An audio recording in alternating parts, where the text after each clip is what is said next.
안녕하세요. 김우준입니다. 3.1절 광화문에서 한국기독교총연합회와 한국교회연합의 구국기도회가 있었죠. 이 자리에 이스라엘계가 등장했습니다. 그런데 오늘날 이스라엘 건국을 주도한 시오니스트들은 무신론자의 구국기도회가 사라지게 해달라는 사회주의적 국가를 목표로 했었죠. 더구나 유대교는 예수를 부인합니다. 이스라엘에선 랍비들이 성탄절 트리를 세우지 말라고 합니다. 그러니까 그 국기를 흔드는 건 거의 반기독교적인 행위가 되는 겁니다. 또 그날 집회를 주도한 탄기국은 지난 98년 대선에서 공안정국 만들기 위해 북한에 돈을 주고 총을 쏴달라고 했던 안기부장 출신이 대표로 있는 단체죠. 공산당 귀신을 물리치라고 기도한 그날 주간단체 대표가 바로 그 공산당과 거래를 한 사람이라는 겁니다. 사진이 등장했던 트럼프 대통령은 공산주의 원조 레닌 집권 100주년 행사를 올해 아주 성대하게 준비 중인 러시아와 각별한 사이입니다. 저는 한국 개신교가 이 친박 집회에 나와 왜들 그러는 건지 도무지 이해가 안 갑니다. 아시는 분들의 답변을 정말 듣고 싶습니다. 김어준의 질문이었습니다.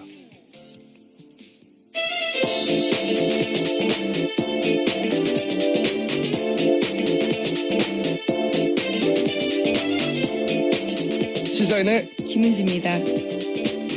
네, 제가 어제 이어서 오늘도 이 우리나라 개신교들 뭐 다는 아닌데요. 그날 대형교회에 신도들이 많이 나왔어요. 제가 받은 몇몇 제보에 따르면 그 몇몇 대형교회 목사님들이 이제 광화문 친박 집회 나가라. 그렇게 교인들에게 권했고 실제로 이제 버스를 몇십 대씩 대절을 해서 실어 나르기도 했다고 하는데 심지어는 이제 그 기도회라고만 하고 거기가 어딘지 모르고 도착해서 화를 낸 교인들도 있었다고 하는데 혹시 방송을 들으신 분들 중에 그런 일을 직접 겪으신 분들 있으면 저한테 문자 주시거나 제보 부탁드리고요. 왜 이 대형교회가 이 친박 집회, 친박 단체 이런 관계를 맺는 걸까요? 네, 저 시사인으로도 그런 제보 왔었는데요. 네. 조영기 목사의 동생이 운영하고 있는 지방의 한 교회에서 또 대거 구국기도회를 가야 된다라고 하면서 버스를 대고 이동했다라는 그 거죠. 대형교회, 모든 대형교회는 아니겠지만 대형교회 몇몇 제가 받은 것도 버스 대절해가지고 수십 대씩 그날 갔다고 하는데 저는 이제 납득 좀 이해가 되는 설명을 들었으면 좋겠다는 생각이 들어요. 이러이러한 이유로 그랬다. 저는 이해가 안 가거든요, 이게. 박근혜 대통령 본인도 전혀 기독교적이지 않단 말이죠. 어쨌든 얘기했지만 영세교 교주였던 사람하고 특수관계였고 최순실 씨가 그 후계자라고도 했었고 그 아버지 박정희 추도 행사 보신 적인지 모르겠는데 박정희 대통령 문화선양회 이런 단체가 있어요. 그 여기 회장님이 내년에 이제 박정희 대통령 탄생 100주년 기념 행사를 예정하고 있는데 거기 추도위원이거든요. 여기서 작년에 99주년이라고 현충원에서 그 국립현충원에서 그 무속인들 30명하고 구 탄다고 작두 타고 그 행사 신청했단 말이죠. 근데 그게 작년 11월이에요. 11월 최순실 게이트가 한참일 때죠. 그러니까 이 국면이 진행될 때. 한참 진행될 때인데 근데 이제 그런 국면도 있고 해서 결국 물레공원은 박정희 동상이 있죠. 동상이 있죠. 거기에 혁명의 사상이 그 삭튼 곳이라고 동상이 있어요. 혁명의 사상이 삭튼 곳이라고. 거기서 실제로 굿을 했어요. 30명이. 작두도 탔나요, 정말? 탔어요. 아, 네. 그리고 근데 이거 이제 최순실 게이트에 묻혀서 이제 뉴스가 잘 안 됐는데 2007년 최순실 게이트 한참 터질 때 이제 나온 뉴스인데 2007년 한나라당 대선 후보 그때 이제 이명박, 박근혜 후보. 경선 예, 후보 예. 경선 후보들이 이제 경선하기 하루 전날에 그때 당선 기원굿 그러니까 2007년 8월 19일이죠. 충남 계룡산 동학산의 오토 캠핑장에서 열렸다고 그리고 박근혜 캠프 쪽 사람들이 참석했다고 기사가 나왔었는데 워낙 그 최순실 게이트 뉴스가 많아가지고 묻혔죠. 2012년 대선 때도 그랬어요. 경기 북부에 있는 굿당에서 박근혜 당선 기원 작두굿이 열렸다. 이때 또 박근혜 캠프 핵심 인사들이 참석했다는 보도가 있었는데 묻혔고. 이 다른 추도식, 다른 박정희 추도식도 보면 기독교적 관점에서 보면 이거 그 우상숭배의 전형적인 형식들이 많거든요. 그러니까 기독교, 개신교에서 보면 가장 멀리할 후보, 대통령인데 왜 가까운지 저는 모르겠어요. 이게 어떻게 이해를 해야 하는지. 자, 관련 전문가분들이나 혹은 사정을 아시는 분들은 저한테 연락을 주시거나 제보를 주시거나 저희도 전문가를 찾아보겠습니다. 이 이해가 안 가서 저는 계속 얘기를 하고 있는데. 자, 오늘 뉴스는요?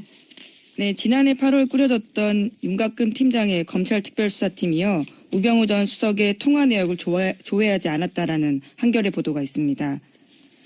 뿐만 아니라 지난해 압수수색을 할 때요. 우병우 전 수석의 자택은 물론이고요. 휴대전화, 사무실도 하지 않았습니다. 그런데 정작요. 같은 날 압수수색을 진행했던 이석수 특별감찰관에 대해서는 휴대전화와 사무실 등 모두 압수수색했습니다.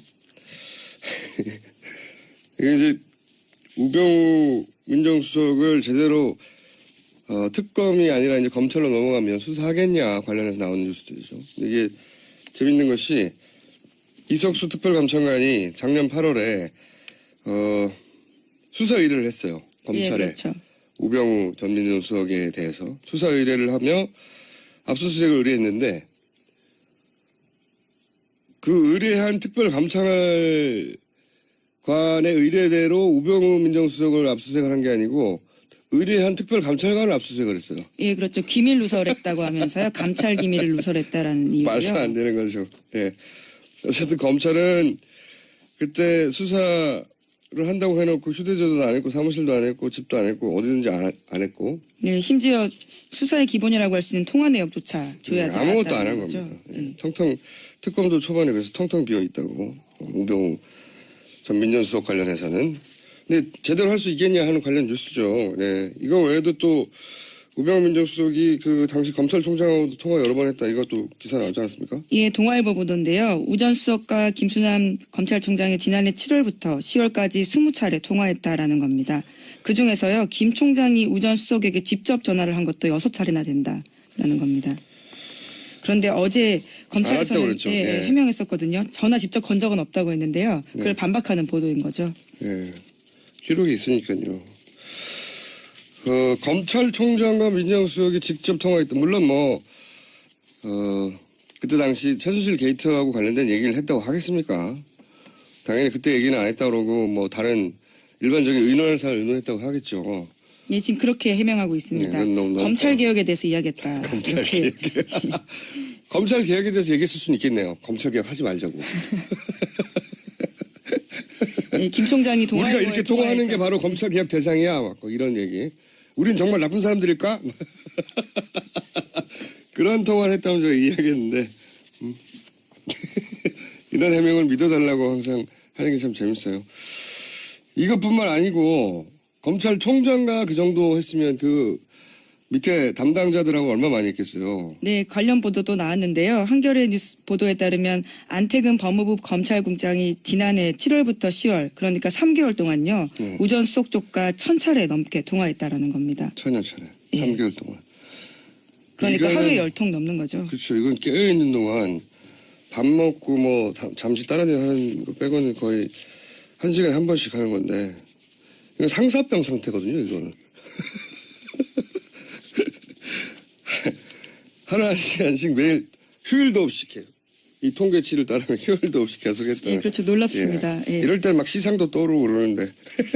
예, 박근혜 대통령과 최순실 씨 기록을 깨는 겁니다. 6개월 동안 570통이었는데요. 여기는 3개월 동안 1000통입니다. 총장님하고는 개혁에 대해서 얘기하는 거죠. 예. 우리가 잘못하는 걸까? 그리고 밑에 사람들한테는 시상이 떠올랐나 보죠. 예, 문구를 다듬고 그랬을지 않았을까. 게이트 초반부터 본인이 관둘 때까지 10월 20며칠인가 관뒀을 거예요. 민정수석이. 네. 그때까지 1000통 해달라고 1000통 이상. 야 대단하네요. 네, 우 전 수석과 윤장석 민정비서관 합쳐서이긴 한데요. 네. 우 전 수석 쪽입니다. 네. 사랑도 병인양 하였으인데. 자, 그러니까 과연 그 검찰이 지금 다시 돌려받아서 수사를 제대로 하겠느냐 하는 우려가 나오고 해서 저희가 잠시 후 2부에서 이 문제 검찰 출신 국회의원 한 분 연결해서 짚어보기로 하고요. 자, 다음 뉴스는요. 네, 뿐만 아니라 세월호 수사팀 관계자한테도요, 당시 2014년에 검찰총장이 해경수사 담당했던 광주지검장에게 전화 걸어서 수사팀 해체하라, 이런 이야기를 했다라는 진술을 특검이 확보했다라는 겁니다. 이거는 전 총장이겠네요. 예, 김진태 전 총장요. 네, 그러니까 이게 한마디로 말해서 청와대가 검찰총장에게 전화해서 자신들이 원하는 방향으로 검찰 수사를 좌지우지했다. 이런 게 계속 나오는 건데 그게 이제 세월호 때도 그랬다. 예. 네, 심지어 총장이 직접 연락을 했다라는 거죠. 압력을 넣었다. 초반에 이 뉴스가 나올 때는 우병우 전 민정수석이 그 수사팀장한테 전화해가지고 해경 1, 2, 3정 있죠. 그 네네. 탈출하는 방송을 안 했던 걸로 세월호에 가장 먼저 도착했던 해경 1, 2, 3정. 예, 현장 구조 책임자였죠. 네, 김경일 경정이었던가요? 예, 맞습니다. 김경일 경정을 구속 수사해야 한다고 이 광주지검에서 구속영장 치려고 했더니 민정수석이 전화해서 구속영장 치지 말라고 했다. 예, 또는 민정수석실에서요, 압력을 네. 넣었다라는 거죠. 압수수색도 하지 말라고 했다 하는 등등의 보도가 나왔는데 오늘은 이제 검찰총장이 직접 전화를 했다. 지검장에게. 예, 각각 총장은 지검장한테 전화하고 민정수석은 팀장한테 전화를 한 거네요. 네, 그렇죠. 예, 그래서 총장은 아예 해경수사팀을 해체하라고. 네, 수사를 도와주지도 못할 망정 방해한 겁니다. 그때 이제 지방선거가 있어가지고 해경을 수사하면 그게 이제 정부의 책임이 되니까 그런 인식이 퍼질까봐 아예 수사를 못하겠다. 이런 게 전부 다 과연 현 검찰이 특검이 아니라 이 게이트를 수사하면 제대로 하겠느냐는 걱정과 연결된 거죠, 다. 네. 걱정이 많습니다. 자, 다음 뉴스는요. 네, 박사모가 박원순 서울시장에 대한 주민 소환 운동 하겠다라고 밝혔는데요. 박 시장이 서울광장에 텐트를 설치한 탄기국 관계자에 대해서 형사고발 조치를 하자 여기에 대해서 오히려 자신들이 주민 소환하겠다라고 맞대응한 거죠. 그렇죠. 예. 근데 이게 세월호 유가족들이 서울광장이 아니라 이제 광화문에서 치고 있는 거하고 자꾸 비교를 하는데 거기는 이제 300명이 넘는 희생자가 났고 그 유가족들이 인도적 차원에서 그분들에게 길을 열어준 거고 이거 정부가 나서서 해준 거예요 그때. 네, 게다가 그분들은 내란이나 피바다 뭐 이런 이야기 한 적은 없습니다. 그러니까 폭력을 행사하지도 예, 않잖아요. 서울광장에서는 불법이거든요. 기본적으로 신고하지 않고 공권력 그러니까 청원경찰들하고 서울시 공무원들이 나가서 이걸 이게 불법이라고 하면 강목으로 쫓아낸다니까요. 네, 박 시장도 오랜 기간 참았다라고 어제 밝힌 바가 있습니다. 참았어요. 예. 네. 그리고 이 텐트를 철거를 하는데 불법이니까 이제 탄핵 심판이 결론이 난 다음에 하겠다는 거죠. 네, 당장 하겠다는 것도 아니고. 이거 관련해서 굉장히 재밌는 뉴스를 제가 하나 봤어요. 그 인근에서 사람들이 이제 집회에 나오면 배가 출출하면 거기 나와 있는 이제 노점상 분들한테 뭘 사 먹잖아요. 네, 그렇죠. 네? 오뎅도 먹고 핫도그도 먹고. 네. 겨우 춥기도 하고 그러다 보니까 출출하니까 사 먹는데 이 관련해서 뉴스 하나 있죠. 그거 좀 전해주세요 일단. 네, 오마이뉴스 보도인데요. 3.1 집회에 나왔던 친박단체가 광화문에 있는 CU 같은 편의점도 이용하지 말고 포장마차도 이용하면 안 된다면서요. 손님들을 막았다라는 겁니다. 그 이유가 재밌어요. 예, 그 이유가 지금 카톡으로 돌고 있는데요. 포장마차 같은 경우에는 민주노총의 운영 자금으로 촛불 자금이 된다라는 거고요. CU는 통진당으로 자금이 들어가고 또 던킨도너츠는 스스로 촛불 자파라고 했기 때문에 거기서 먹으면 안 된다. 이런 카카오톡을 돌린다고 다 하고요. 거짓말이거든요. 여기까지만 돌렸어도 제가 이해가 안 갈 뻔했어. 아니 대기업이 무슨 통진당도 해산됐는데 거기다 자금을 대고 촛불 잡하고 외국 기업이거든요. 던킨도너츠. 이런 말도 안 되는 얘기를 했을까 했는데 그 뒤에 이유가 딸려 있죠. 이 힌트를 얻을 수 있습니다. 엄마 부대 푸드트럭 대신에 이용하라라고 쓰여 있는데요. 엄마 부대 푸드트럭에는요. 어묵꼬치가 한 개에 3,000원에 판다고 합니다. 그런데 통상 광화문 일대에는 1,000원이거든요. 1,000원이라고 이 보도가 하고 있습니다. 그러니까 이제 엄마 부대가 운영하는 푸드트럭에 가서 먹으라고 그 논리를 세울 게 특별히 없으니까 왜냐면 더 훨씬 비싸거든요. 그 주변에 있는 편의점들하고 노점상들하고 던키도너츠가 또 거기 있단 말이죠. 거기다 좌파들이고 촛불이고 뭐 통진당이고 막 다 거짓말이란 말이에요. 이걸 이렇게 돌려요. 그리고 이제 그걸 보고 가짜뉴스처럼 그걸 믿은 분들이 노인분들이 거기 가가지고 막 항의한다고 그러잖아요. 예, 이용하는 손님들한테도 편의점 들어가가지고 통진당에 돈을 보내냐고 막 항의한다고. 정말 나쁜 사람들이에요. 그냥 장사를 하고 싶으면 이거 와서 엄마 부대에서 하니까 이용해 주세요 하면 되잖아요. 자, 3,000원 왜 이렇게 비싸냐 그랬더니 애국세라고. 그건 기사에 없던데 저 좀 찾아봤거든요. 애국세래요, 애국세. 그런 폭리를 취하기 위해서 사실이 아닌 만들을 유포하고 있으니까 이건 CU나 던킨 도너츠에서 고소고발해야 됩니다. 예. 예, 허위사실이죠. 허위사실도 단순히 잘못 알아서 한 게 아니고 경제적 이권을 목표로 한 거잖아요. 목적으로. 네네. 재질이 나쁜 거예요. 자, 참 재밌습니다. 네. 이렇게도 장사를 하네요. 다음 뉴스는요. 네, TV조선 보도인데요. 장시호 씨 발언으로서 보도한 겁니다. 최순실 씨가 청와대 문건을 밤새도록 검토할 때가 많아서 실시간이 없었다라는 토로를 했다라는 건데요. 장 씨에 따르면 최순실 씨는 국정을 돌보느라 실시간이 없다라고 불평하면서 링거를 맞으면서까지 모든 문건을 꼼꼼하게 검토했다고 합니다. 또한 대통령 취임 이후에는요. 2-3시간밖에 못 잤다라고 이야기했다고 합니다. 그러니까 정말로 국정을 운영한 게 맞아요, 본인이. 네. 국정을 돌보느라 실시간이 없다라는 게 직접 어진이었다고. 옆에서 본 예. 장시호 씨가 한 얘기잖아요. 네. 국정농단을 불철주야 한 건데 이게 대단하지 않습니까? 이 정도 에너지면. 네, 2-3시간밖에 못 자고 링거까지 네. 맞고. 다만 이제 국정을 돌봤다기보다는 국정 속에 있는 이권을 돌보느라고 쉴 시간이 없었겠죠. 대단한 분입니다. 네. 그러면서 불만은 국정을 돌보느라 쉴 시간이 없다고 불평했다. 예. 대통령이었어요, 사실상.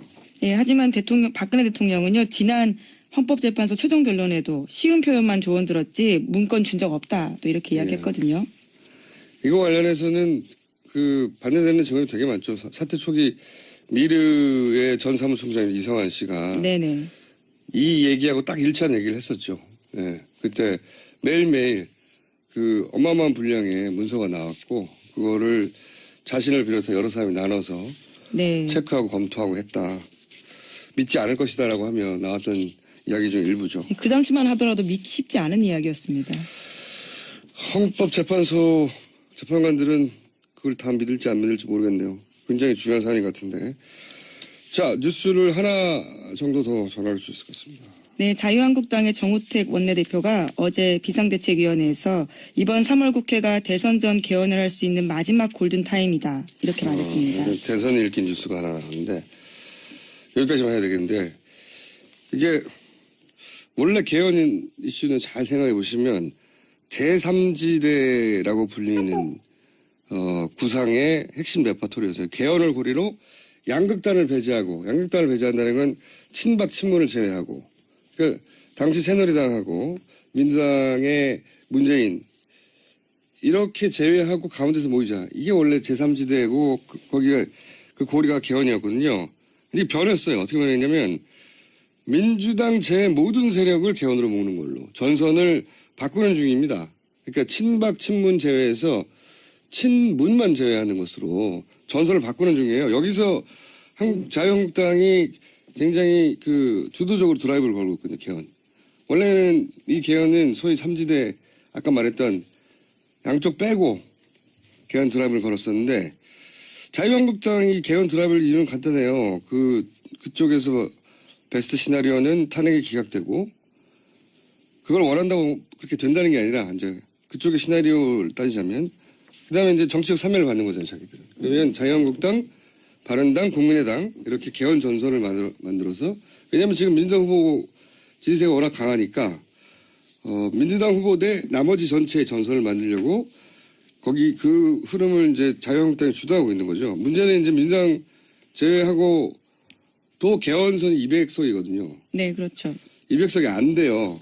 200석을 채우려면 민주당 내에 소위 비문 세력이라고 하는 사람들이 합쳐져야 돼요. 그래야 200석이 넘어가는데 이 비문 세력의 구심점으로 김종인 전 대표 역할론이 거론되는 거죠. 왜 김종인 전 대표가 대표한 지도 오래됐고 세력도 없고 스스로는 국회 본인이 스스로 자신을 당선시킨 적이 없어요. 한 번도.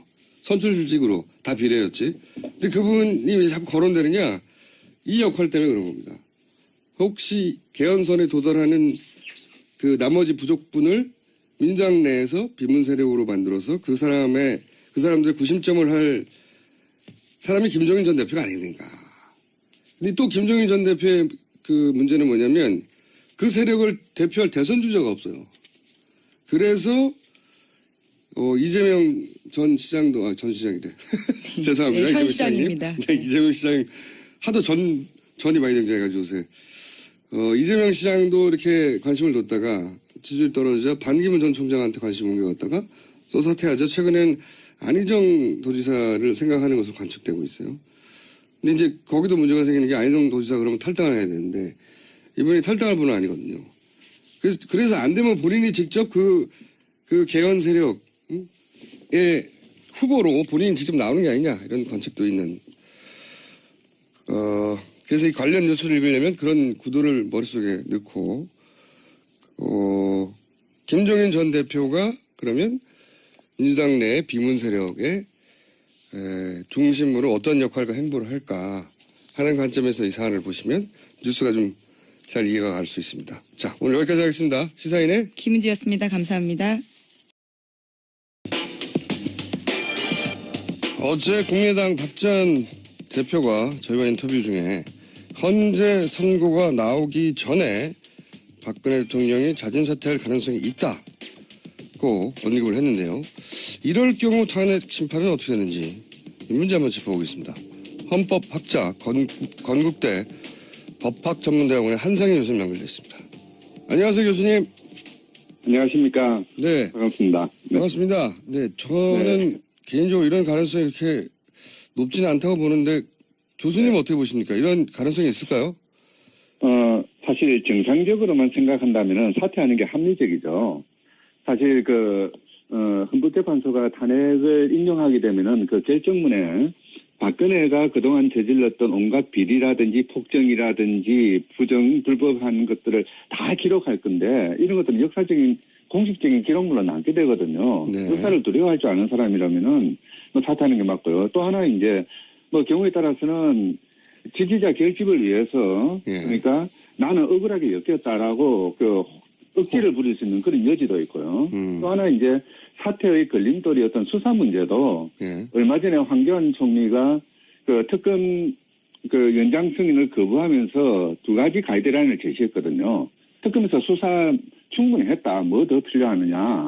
그리고 대선 국면에서 이 수사를 하면은 선거에 영향을 미친다. 한마디로 말해서 수사하지 말라는 가이드라인을 내렸죠. 그렇죠. 이렇게 본다면은 헌법재판소 결정이 내려지기 전에 사퇴해야 될 이유는 합리적인 사람이라면은 얼마든지 사퇴할 수 있을 만한 상태가 되긴 했습니다. 그런 조건들만 따지자면, 네. 그런 조건들만 따지자면 사퇴하는 게 더 유리할 수 있는 정황이 되었다, 이제는. 그렇죠. 예. 그것이 곧 사퇴로 이어진다고 말을 할 수는 없지만, 그런 조건은 이제 어느 정도 만들어졌다 보시는 거군요. 예.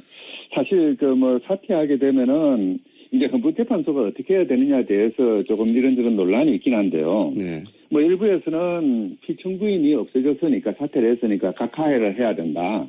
여태까지 탄핵 심판했던 거 다 접어야 된다라고 이야기합니다만은 실제 우리 법의 기본적인 취지는 그 반대인 것 같아요. 그래요? 국회법에서는 탄핵 소추가 되면은 그러니까 사직원을 임명권자가 접수해서는 안 된다고 못 박아두고 있고요. 끝까지 가라는 거죠. 네. 그리고 헌법재판소법 53조 2항에서도 이제 그 피청구인이 다른 절차에 의해서 파면이 되더라도 각하하지 말고 예. 그러니까 심판 절차를 접지 말고 끝까지 가서 기각 결정을 하라고 못 박아뒀거든요. 예. 이런 거를 보면은 우리 그 법 제도는 그러니까 탄핵 심판이 제기가 되면은 어떤 일이 있더라도 끝까지 가서 헌법재판소가 옳다 그러다 판단을 해라는 그런 취지로 되어 있습니다.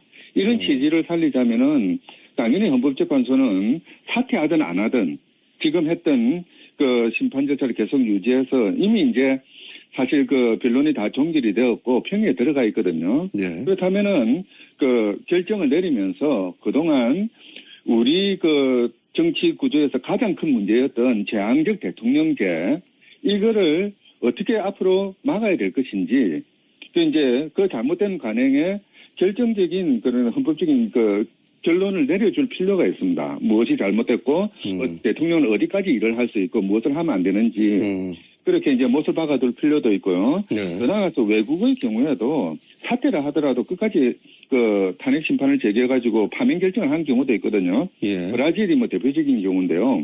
초대 대통령이 비리 혐의로 탄핵 소추되니까 사퇴를 해버렸습니다. 그러니까 끝까지 그 판결 그 탄핵 심판 절차를 유지해가지고 파면 결정을 해서 향후 8년 동안 공직에 취임할 수 없도록 만들어버렸죠. 아하. 우리나라는 이제 5년 동안 공직에 취임을 못하는데요. 예. 이런 그 잘못된 그 권력 행사에 대해서는 헌법재판소가 헌법의 이름으로 실태를 내리는 그런 작업이 필요할 것 같습니다. 사퇴는 개인적인 결정일 수 있으나 헌법재판소는 법이 정한 대로 끝까지 결론을 내려야 된다고 보시는 거죠? 당연하죠. 예. 그 헌법재판소는 그러니까 개인의 의사에 달려서 어떤 결정을 하는 것이 아니라 그러니까 국민의 법감정을 담아내서 헌법의 명령에 따라서 판단해야 되는 것이거든요. 알겠습니다. 그런데 그 네. 서울대 법학전문대학원 한인섭 교수님이 최근에 이제 제기한 문제인데 만약에 박근혜 대통령이 말씀하신 이유든 혹은 뭐 다른 전략적 이유든 간에 네. 자진 사퇴를 하겠다고 언급을 했습니다. 근데 헌재가 워낙 지금 그 시끄럽고 그리고 이제 네. 친박 집회도 과격해진 양상이다 보니 부담을 느껴서 각하를 했다 만약에 네. 그럴 가능성이 없다고 할 수는 없죠. 근데 그렇죠. 예 그렇게 될 경우에 만약에 박근혜 대통령이 사퇴를 하지 않으면 사퇴한다고 말은 했지만 법적으로는 사퇴라는 절차가 없기 때문에 대통령에 네. 사퇴한다고 말했다고 해서 언제부터 언제까지 그 사퇴하시오도 없고 게다가 네. 사퇴서를 누군가에 제출할 곳도 없지 않습니까? 상대가 없지 않습니까? 이 그렇죠. 경우에는. 네. 그렇기 때문에 사퇴 의사를 굳이 말로 나는 사퇴한다고 했는데 이제는 사퇴하지 않아. 번복하지 않아도 언제까지 내려오라고 할 수도 없고. 그렇죠. 이게 굉장히 애매모호한 블랙홀이 생긴다. 이런 취지로 이제 우려를 표명하셨는데 이럴 수도 네. 있죠. 사실 뭐 그 가능성은 없잖아 있습니다. 근데 쉽지는 않을 겁니다. 왜냐하면요. 네. 그 대통령이 사퇴하게 되면은 누군가가 공식적인 문건을 만들어 가지고 헌법재판소에 제출해야 됩니다. 대통령은 이렇게 사퇴했으니까 공식이 됐습니다. 그러면 이제 헌법재판소는 그 문서를 받아 가지고 그걸 바탕으로 해서 판단하게 될 거거든요. 그 문서가 오기 전까지는 그 헌법재판소 입장에서는 대통령이 사퇴하지 않은 것으로 감수되는 것이죠. 뭐 그렇기 때문에 뭐 헌법재판소가 뭐 신문기사나 소문만 듣고 판단하지는 않으니까요. 예. 그래서 뭐 그런 가능성은 거의 없는데 문제는 대통령이 지금 사퇴하는 것이 합리적이긴 한데 그 사퇴하는 것이 이론적으로는 가능합니다. 근데 절차적으로는 참 어렵게 되어 있습니다.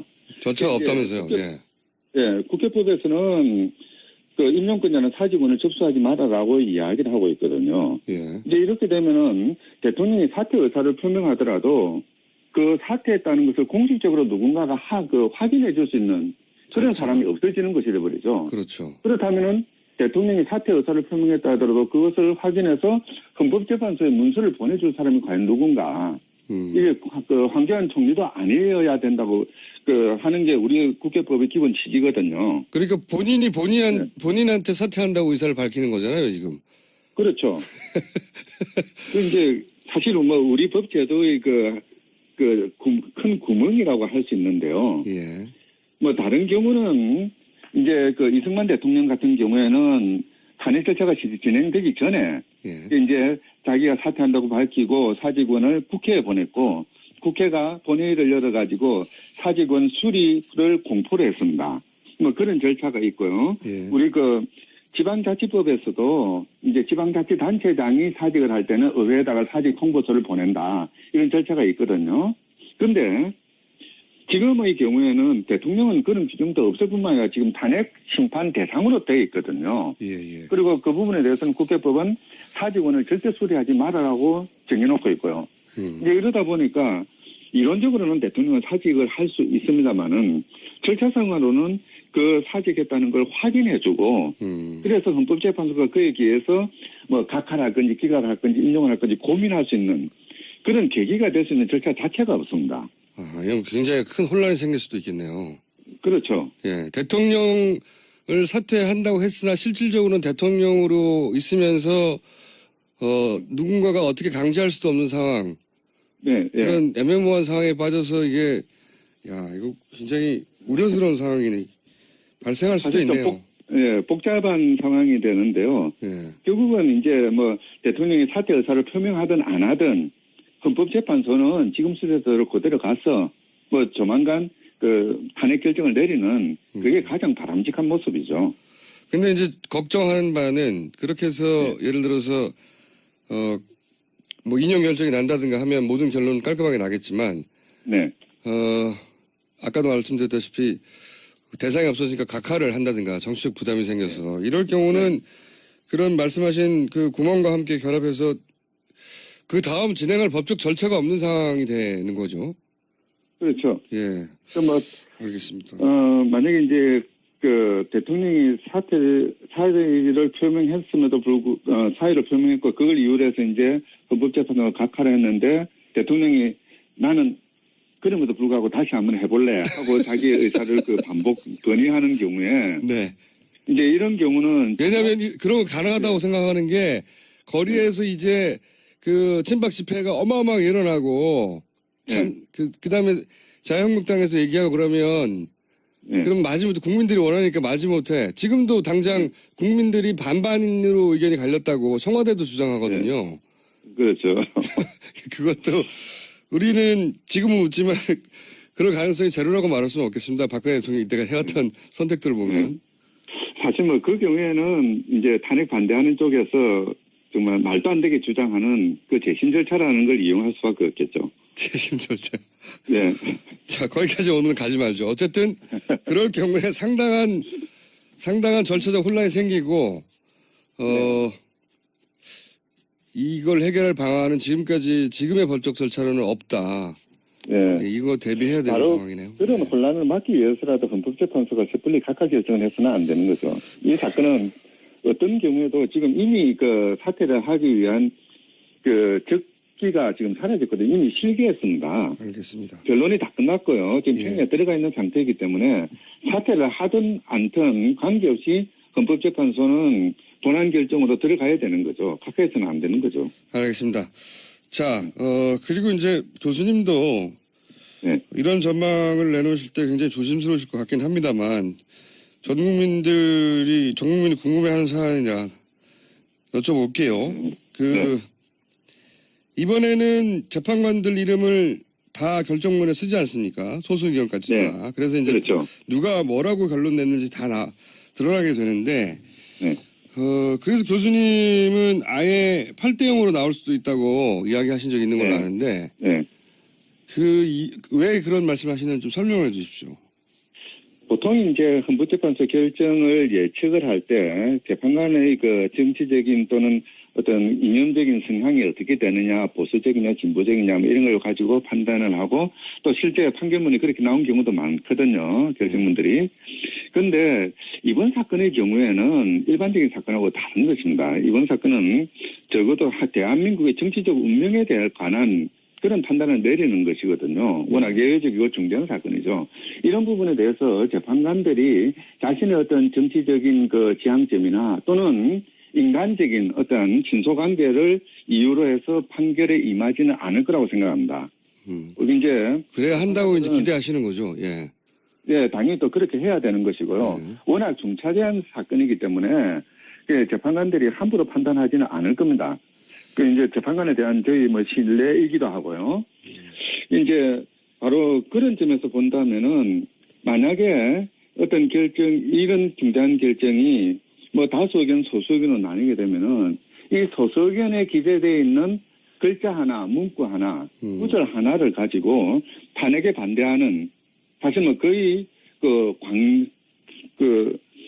거의 뭐 이유 없이 그러니까 광신도적인 그런 반응을 보이는 이 탄핵 반대 세력들은 바로 그런 그 소수 의견에 있는 이야기들을 침소봉대해가지고 그걸 바탕으로 해서 자기의 주장을 그대로부터 강화시킬 거거든요. 그렇죠. 이제 그렇게 되면은 국론이 분열되고 뭐 국론 분열이랑 반드시 나쁜 건 아니지만은 어쨌든 이 사회가 그 앞으로 탄핵 이후에 우리 사회는 어떤 식으로 발전해 나가야 되는지 어떤 식의 개혁을 해야 되는지 이런데 모든 그 능력을 다 모아야 되는 상황에서 그렇게 그 탄핵을 반대했던 사람들이 소속인을 빌미 삼아가지고 뭐 터집을 잡고 그 불만을 제기하고 분열적으로 나가고 이렇게 돼버리면은 국가의 미래가 밝지 않다고 생각을 합니다. 그래서 바로 이제 그런 점 때문에 재판관들이 정말 국가의 미래, 우리 사회의 미래를 생각한다면은 자신의 정치적 성향이나 또는 개인적 친소관계를 잠시 접고 다른 의견이 있다 하더라도 만장일치로 나아가는 것이 바람직한 것이죠. 무슨 취지인지 잘 알았습니다. 오늘 여기까지 하겠습니다. 네. 감사합니다. 네, 감사합니다. 네, 지금까지 헌법학자 건국대 법학전문대학원의 한상희 교수였습니다. 이어서 특검 연장이 무산된 현재 기준으로 그렇습니다. 이 시점에 최순실 수사가 검찰 손으로 넘어갔는데 과연 제대로 될 수 있을까? 국회 법사위 소속의 그리고 검찰 출신 더불어민주당의 백혜련 의원 전화 연결됐습니다. 안녕하십니까? 네, 안녕하십니까? 네, 국민들이 걱정이 많습니다. 검찰이 이제 넘겨받았는데요, 다시 특검으로부터. 특히 이제 우병우 전 민정수석을 제대로 할 거냐. 최근에 아무래도 이제 김수남 검찰총장과의 통화라든가 민정수석실이 있을 때 간부들과의 뭐 1000여 통이 넘는 통화라든가 이런 게 밝혀지면서 더 걱정이 많거든요. 이 우병우 전 민정수석의 수사가 제대로 이루어질 수 있을까요? 그 부분이 사실 가장 걱정되는 부분입니다. 지금 사실 특검에서 검찰로 수사가 넘어오면서 크게 세 줄기 수사가 남아있다고 볼 수 있는데요. 그러니까 대기업 관련 수사, 그리고 박근혜 대통령 관련 수사, 그리고 우병우 수석에 대한 수사, 이 세 부분이 크게 남아있다고 볼 수 있는데 가장 걱정되는 것이 그러니까 오히려 대기업에 대한 수사 부분들은 검찰 내에서도 이미 특검에서 어느 정도 수사가 이루어졌고 지금 국민적인 여망이 있기 때문에 이루어질 수 있다고 보이는데 우병우 수석에 대한 수사는 바로 검찰에 대한 수사와 지금 직결이 됩니다. 그러니까 고위 간부들이 아직 남아있는데 말이죠. 예. 그렇죠. 우병우 수석 당시에 임명된 고위 간부들이 지금 다 남아있는 상태고 특히나 그 정용현의 문건에 대한 수사, 세월호에 대한 수사 이런 것들은 바로 검찰 내부에 대한 수사로 직결이 되기 때문에 검찰이 과연 수사를 잘 해나갈 수 있을지 저도 의문입니다. 그런데 검찰이 또 수사를 할 수밖에 없는 동인도 있기는 있습니다. 이제 그 국민의 어떤 여망, 적폐청산에 대한 여망, 가장 큰 여망, 그것이 가장 큰 동인이고요. 일단은 대선 국면에 들어오면서 검찰 개혁의 이슈가 굉장히 크게 부각이 되기 때문에 검찰도 공수처라든지 수사권 조정으로부터 더 생존을 해야 된다는 그런 문제가 있습니다. 그렇다 보니까 그 부분에 대한 고민들은 있을 것이라고 보입니다. 평상시하고는 다르게 지금 정권도 이양기이고 그리고 공수처 문제라든가 본인들의 권한이 줄어들 수 있는 민감한 사안이 걸려 있어서 검찰 내부에서 제대로 할 가능성도 있다. 그렇죠. 그런데 그게 대선 전에는 어려울 것이라고 보이고요. 정권 교체가 이루어지고 된다면 가능성이 있지 않을까 싶습니다. 알겠습니다. 그 점은 계속 주목해서 지켜봐 주시고 저희가 수시로 전화 연결하겠습니다. 만약에 사안이 생기면. 알겠습니다. 또 하나 저희가 궁금한 것이 지금 우병우 민정수석이 그 검찰총장하고 통화한 것에 대해서 검찰총장이 뭐 통상적인 업무적인 대화였다고 하고 천여통이 넘는 통화에 대해서도 게이트 이후입니다. 게이트 네. 이후에 천여통이 넘는 민정수석실과의 통화도 일상적인 통화였다고 하는데 검찰 출신으로서 이게 해명이 납득이 되십니까? 보면은요, 네. 원래 이게 일반적인 수사 상황에 대한 보고 체계는 원래 대검에서 법무부로 가고 법무부에서 청와대로 이어집니다. 그러니까 민정수석의 기본적인 카운터 파트너는 예. 법무부입니다. 네. 원래 대검이라든지 서울중앙지검, 일선 검찰청은 그 카운터 파트너 원래의 의미의 카운터 파트너가 아닙니다. 그러니까요. 그래서 우전수석 스스로도 지난 10일 청문회에 출석해서 법무부하고는 통화했다 이렇게 밝힌 바가 있습니다. 그러니까 대검과 직접 통화한 것은 정상적인 보고 절차가 아님에도 불구하고 지금 김순환 검찰총장과 또 통화를 했고 예. 또 그 이영렬 서울중앙지검과 통화한 것이 나오고 있지 않습니까? 그것도 그러니까 이런 부분들은 천통입니다. 그냥 통화한 게 안태근 아니라. 건 법무부 국장이죠. 안태근 법무부 네네. 국장하고 천여통. 예. 네. 네. 그러니까 검찰총장과 청와대 이렇게 민정수석 통화한 거는 수사의 공정성을 근본적으로 의심케 하는 대목이고요. 그리고 제가 그 통화 시간을 보니까 통화 시간이 굉장히 길어요. 대부분. 사실 저희 인터뷰도 15분 20분 정도밖에 되지 않습니까? 그 그러니까요. 많은 시간 동안에 일상적인 업무 보고만 했다. 일상적인 업무 관련 얘기만 했다고 하는 것이 실제로 믿기지가 않는 것이죠. 그렇죠. 예. 하루 10통씩 1000통을 석 달 동안 그렇게 길게 하려면 이건 사귀는 사이여야 되거든요. 그러니까 안태근 그 법무국장 같은 경우는 사실 법무부하고 청와대하고 제일 가장 많이 통화해야 되는 이치에 있는 사람은 맞습니다. 예. 그런데 예. 그 통화가 비정상적이죠. 그리고 통화가 우병우 수석에 대한 수사가 진행되던 시점부터 엄청나게 많아진 거 아닙니까? 예. 거의 7월에서 10월 사이에 1000통. 일반적 상식적으로 이해하기 어렵죠. 알겠습니다. 그래서 이제 검찰 출신으로서 이 해명은 납득이 안 간다. 사정을 모르는 사람이면 모르겠지만 의원님은 납득이 안 가신다고 말씀하시는 거고 이거는 정답이 있을지 모르겠습니다만 우병우 라인이라고 하는 새가 검찰의 어느 정도 규모인 건가요? 너무 어려운 질문인가요? 명확하게는 되지는 않지만 예. 어쨌든 간에 예. 우병우 수석이 민정수석이 되고 나서 검찰 인사가 이루어졌을 때 예. 고위직에 있었던 분들은 어쨌든 우병우 수석으로 인해서 약간의 혜택이라도 본 분들이라고 볼 수 있습니다. 그렇군요. 네. 그렇기 때문에 그런 분들 같은 경우는 심리적으로라도 예. 우병우 수석에 대한 마음의 빚이라든지 이런 것은 가질 수 있는 부분들이 있다고 봅니다. 라인이라고 해서 꼭 특별한 걸 주고받았다기보다는 그렇게 이제 심리적인 영향도 받고 혹은 덕을 봤다고 생각하고 이런 사람들이 거기 잔뜩 있다는 거죠, 말하자면. 그렇죠. 아직도 검찰에는 그런 분들이 많이 있다고 볼 수밖에 없죠. 그렇군요. 아까 이제 세 가지 큰 줄기라고 하셨어요. 대기업 수사는 특검이 넘어가기 전에도 어느 정도 진척이 됐고 아마 국민적 열망 때문에 제대로 할 것이다. 근데 가장 걱정되는 게 이제 우병우 민정수석에 대한 수사라고 하고 지금 길게 얘기를 나눴는데 나머지 한 카테고리가 이제 박근혜 대통령에 대한 수사입니다. 네. 박근혜 대통령 탄핵 심판 결과가 만약 인용으로 나왔다. 그러면 불소추 특권이 사라지니까 이제 구속도 할 수 있는 상황이 되지 않습니까? 네, 그렇습니다. 근데 이 박근혜 대통령에 대한 수사는 어떻게 진행될 거라고 전망하세요?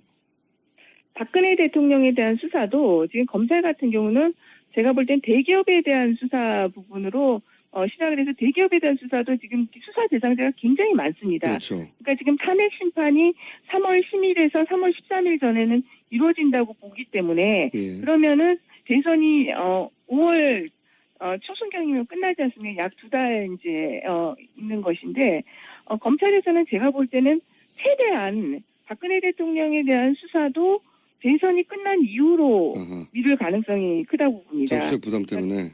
네, 기업 수사에 집중을 하고 예. 박근혜 대통령에 대한 수사도 밀어놨다가 그다음 정권이 만약 바뀐다든지 이러면 그 정권의 어떤 뉘앙스에 따라서 수사가 이루어지지 않을까 저는 그렇게 봅니다. 그렇군요. 그러니까 이제 박근혜 대통령 설사 탄핵이 인용된다 하더라도 박근혜 대통령을 바로 구속 기소한다든지 그런 일은 일어나지 않을 것이다. 그렇게 전망하시는 거죠. 그렇습니다. 예, 그러기에는 정치적 부담이 너무 검찰에게는 크다. 이런 뜻으로 이해했고요. 이건 어떻습니까? 그 공소유지라는 단어가 요즘 최근에 특검이 종료되면서 많이 나오는데 공소유지가 무슨 뜻인지는 저희가 그 다른 인터뷰 시간에 듣긴 했는데 이게 예를 들어서 이재용 삼성 부회장을 상대하는 경우에 이쪽에 남아있는 특검의 파견 검사가 과연 그 삼성 이재용 부회장이 분명히 동원할 대규모 변호인단을 대응할 수 있겠는가. 공소유지에 대한 걱정이 된다. 이렇게들 얘기하지 않습니까? 네. 그런데. 네. 네. 그러니까 지금 실제로 이제 특검에 검사가 8명이 남아서 예. 공소유지를 하기로 했고요. 예. 특검보가 또 4명입니다. 충분한 인원인가요? 보시기에? 앞으로 이제 공판이 진행되는 과정에서 추가 인원이 필요할 수는 있을 수 있겠지만 예. 그렇게 아주 부족한 인원은 아닙니다. 사실. 그래요? 실제로. 그러냐면 지금 특검에서도 10명 요청을 했는데 8명 지원했지 않습니까? 그만큼 어느 정도 법무부가 특검의 요구를 수용한 것으로 볼 수 있고요. 예. 제가 중앙지검에 예전에 공판부에 있을 경우는 약 20명의 검사들이 거의 중앙지검의 공판을 거의 담당할 정도가 됐었습니다. 예. 그러니까 그렇게 이 숫자가 아주 공판을 공소유지를 하기에 아주 부족한 숫자는 아니라고 봅니다. 그렇다고 충분하다고 할 수도 없죠. 그렇죠. 공판 과정에서 정말 이재용 부회장이라든지 김기춘 비서실장도 지금 뭐 11명에 달하는 변호인 구성했다는데 주윤선이라든지 이런 그 피고인들의 대응 방안 이런 것들을 따라서 앞으로 추가적인 인력이 더 필요할 수도 있다고 봅니다. 알겠습니다. 오늘은 여기까지 하고요. 저희가 이 문제는 오늘 내일 끝난 문제가 아닐 것 같아서 검찰 출신이시니까 제가 자주자주 연락드리겠습니다. 오늘 말씀 여기까지 듣겠습니다. 감사합니다. 예, 감사합니다. 네, 지금까지 더불어민주당 백혜련 의원이었습니다. 안녕하세요. 김우준입니다. 3.1절 광화문에서 한국기독교총연합회와 한국교회연합의 구국기도회가 있었죠. 이 자리에 이스라엘계가 등장했습니다. 그런데 오늘날 이스라엘 건국을 주도한 시오니스트들은 무신론자에 구국기도회가 사라지게 해달라는 사회주의적 국가를 목표로 했었죠. 더구나 유대교는 예수를 부인합니다. 이스라엘에선 랍비들이 성탄절 트리를 세우지 말라고 합니다. 그러니까 그 국기를 흔드는 건 거의 반기독교적인 행위가 되는 겁니다. 또 그날 집회를 주도한 탄기국은 지난 98년 대선에서 공안정국 만들기 위해 북한에 돈을 주고 총을 쏴달라고 했던 안기부장 출신이 대표로 있는 단체죠. 공산당 귀신을 물리치라고 기도한 그날 주간단체 대표가 바로 그 공산당과 거래를 한 사람이라는 겁니다. 사진이 등장했던 트럼프 대통령은 공산주의 원조 레닌 집권 100주년 행사를 올해 아주 성대하게 준비 중인 러시아와 각별한 사이입니다. 저는 한국 개신교가 이 친박 집회에 나와 왜들 그러는 건지 도무지 이해가 안 갑니다. 아시는 분들의 답변을 정말 듣고 싶습니다. 김어준의 질문이었습니다.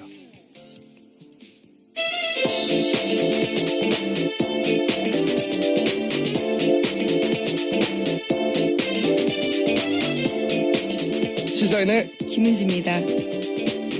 네, 제가 어제 이어서 오늘도 이 우리나라 개신교들 뭐 다는 아닌데요.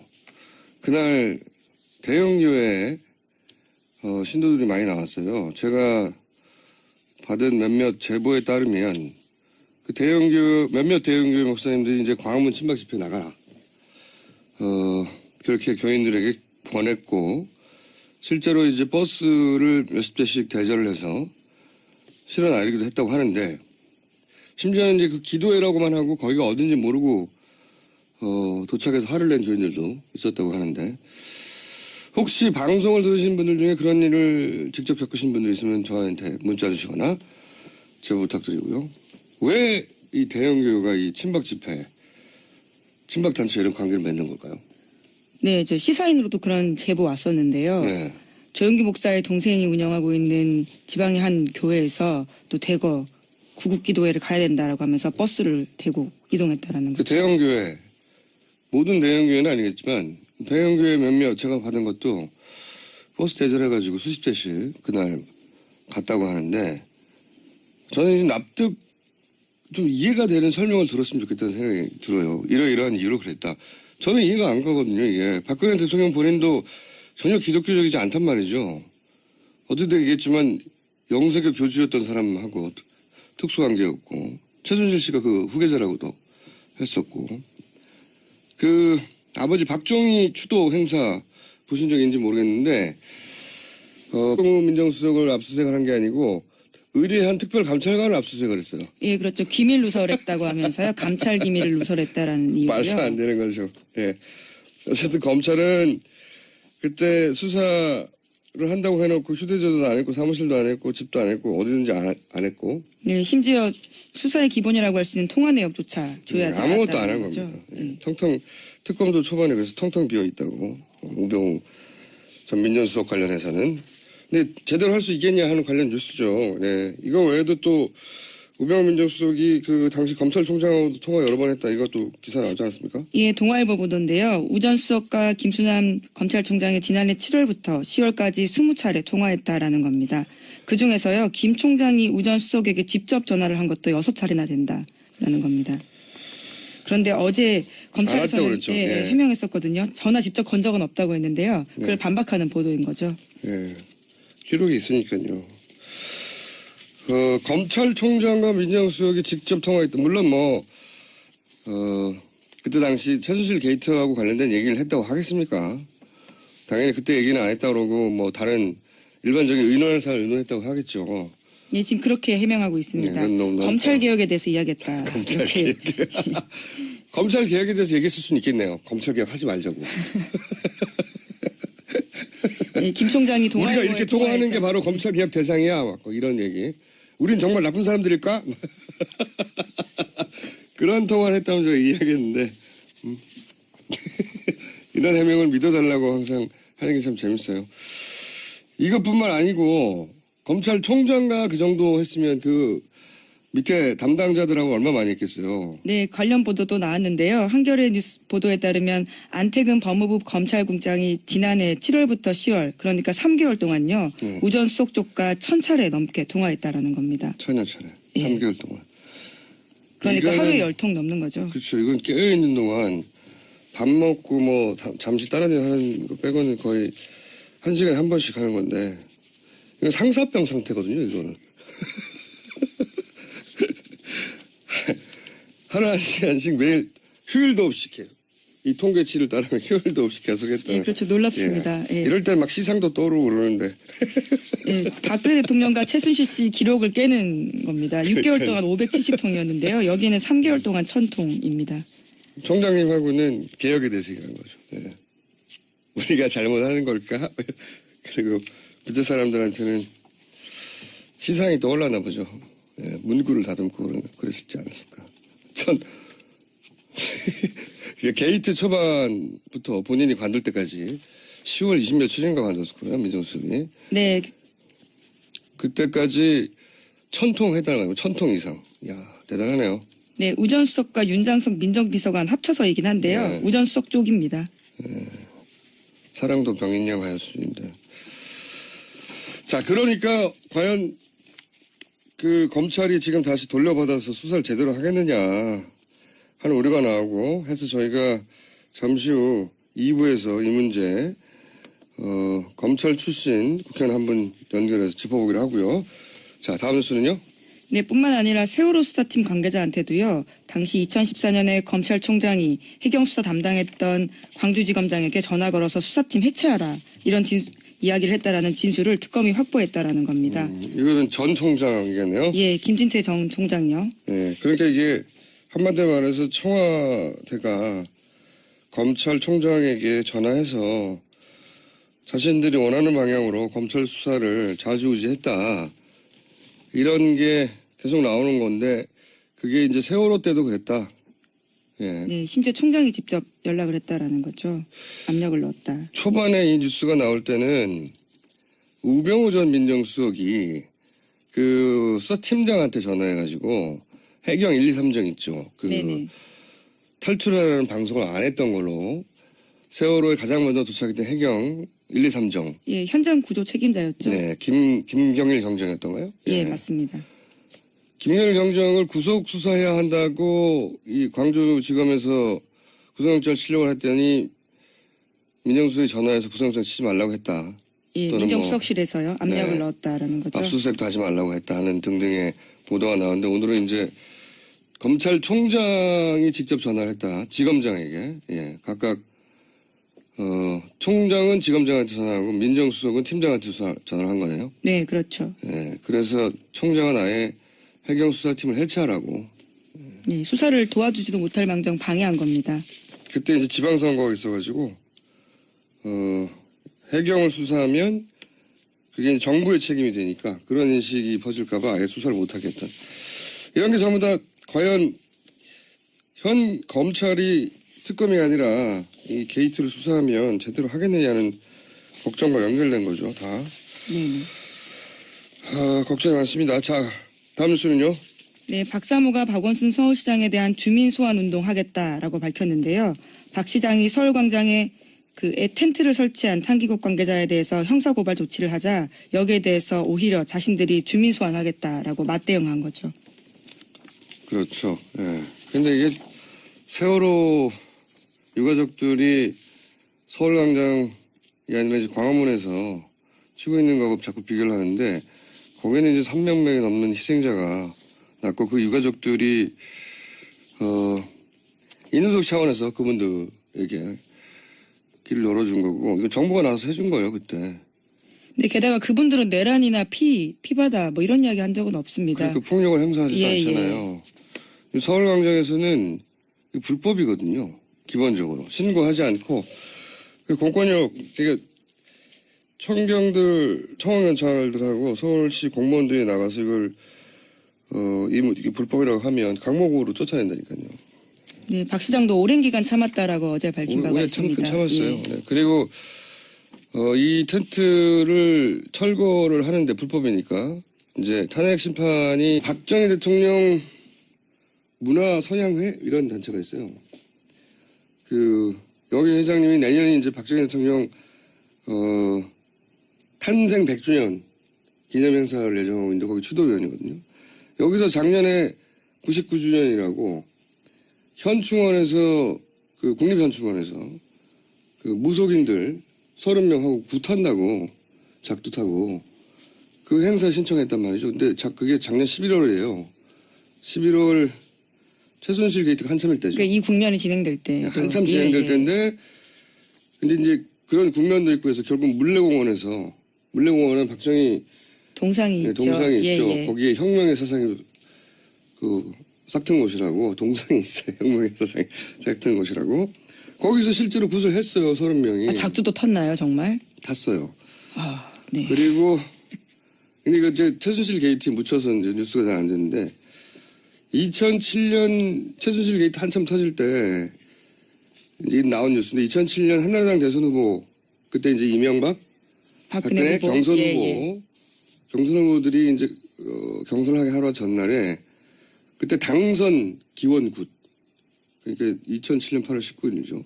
충남 계룡산 동학산의 오토 캠핑장에서 열렸다고 그리고 박근혜 캠프 쪽 사람들이 참석했다고 기사가 나왔었는데 워낙 최순실 게이트 뉴스가 많아가지고 묻혔죠. 2012년 대선 때도 그랬어요. 경기 북부에 있는 굿당에서 박근혜 당선 기원 작두굿이 열렸다. 이때 또 박근혜 캠프 핵심 인사들이 참석했다는 보도가 있었는데 묻혔고. 이 다른 박정희 추도식도 보면 기독교적 관점에서 보면 이거 우상 숭배의 전형적인 형식들이 많거든요. 그러니까 개신교에서 보면 가장 멀리할 후보 대통령인데 왜 가까운지 저는 모르겠어요. 이게 어떻게 이해를 해야 하는지. 자, 관련 전문가분들이나 혹은 사정을 아시는 분들은 저한테 연락을 주시거나 제보를 주시거나 저희도 전문가를 찾아보겠습니다. 이해가 안 가서 저는 계속 얘기를 하고 있는데. 자, 오늘 뉴스는요? 네, 지난해 8월 꾸려졌던 윤곽금 팀장의 검찰 특별수사팀이요. 우병우 전 수석의 통화 내역을 조회하지 않았다라는 한겨레 보도가 있습니다. 뿐만 아니라 지난해 압수수색을 할 때요. 우병우 전 수석의 자택은 물론이고요. 휴대전화, 사무실도 하지 않았습니다. 그런데 정작요. 같은 날 압수수색을 진행했던 이석수 특별감찰관에 대해서는 휴대전화와 사무실 등 모두 압수수색했습니다.